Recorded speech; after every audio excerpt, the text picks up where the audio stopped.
Pulwama terror attack master blaster Sachin Tendulkar has voiced a dissenting note. Tendulkar has said, and I quote here, India has always come up trumps against Pakistan in the World Cup. Time to beat them once again. Would personally hate to give them 2 points and help them in the tournament. He added, and I quote again, having said that, for me, India always comes first. So whatever my country decides, I will back that decision with all my heart.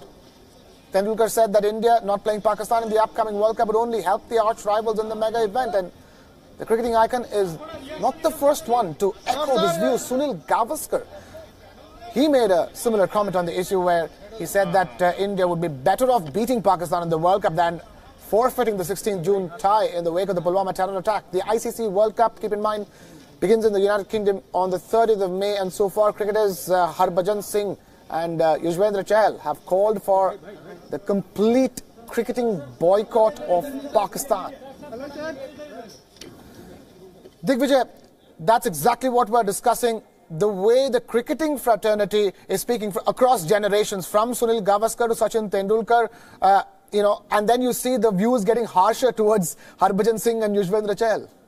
Yes, and ask any player, do they want to concede a match to Pakistan? Ultimately, that's, as you said, you're cutting off your own nose to spite someone who's actually been the mastermind of this terror attack. And that's a sporting logic. And one can't dispute the cricketing views, per se, of the legendary Sunil Gavaskar or Sachin Tendulkar. Both have also gone on and said that, ultimately it's a question which has to be answered in the national interest, and they're okay with that.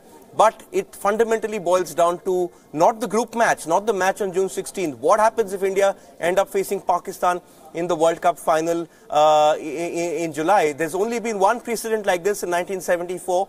The Indian tennis team reached the Davis Cup final, and at that point of time they were supposed to face South Africa, and the government of the day decided that because of apartheid, India would actually end up not playing that final. The only time the tennis final at a Davis Cup has been defaulted.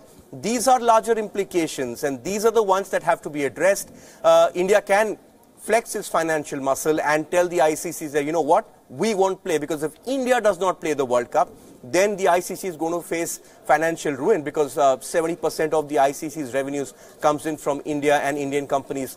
So these are options, but I think it's very early right now. They've taken the first step in writing to member countries, trying to build opinion behind them, because it's only when all the other countries, the other 8 countries who are in this World Cup along with India and Pakistan, it's only when they all collectively come together and censure Pakistan can the BCCI win this.